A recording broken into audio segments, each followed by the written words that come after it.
Xunta, Deputación e Expourense organizan a segunda Feira Educourense que se configura como un espazo para a orientación académica profesional. A Feira de Ourense, Feira Educativa de Ourense, forma parte dunha iniciativa que dende o curso pasado se puxo en marcha por parte da Consellería Galicia Educa, que ten como finalidade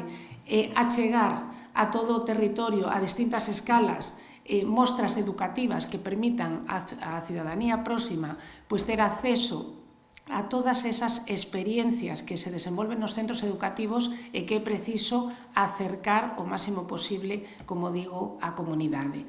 A feira contará cun espazo específico da formación profesional co Centro Galego de Innovación da FP Eduardo Barreiros como eixo vertebrador.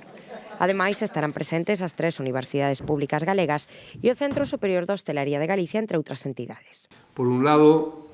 esta cita contribuirá a presentar a ampla e variada oferta educativa pública e privada que hai en Galicia, deixando espazo tamén a centros de outras comunidades e tamén internacionais, con un objetivo que é orientar o alumnado sobre por onde continuar a súa formación académica.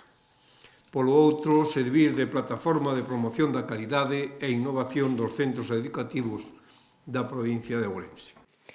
Este contacto directo coa realidade da oferta educativa facilita unha toma de decisións máis consciente, conectando intereses persoais coas oportunidades educativas existentes. Moitas veces cometemos o erro de pensar que fora hai grandes iniciativas e grandes cousas cando temos un sistema educativo do cual presumir, e feiras como esta pois así non lo demostran, e iso puidemos comprobar, por exemplo, ano pasado, pois vendo a diversidade de proxectos e de oferta que se presentaba. A través dos seus stands, os centros amosan a realidade viva das aulas, evidenciando a calidade educativa da provincia, o compromiso do profesorado e a riqueza de propostas pedagóxicas que se desenvolven no día a día.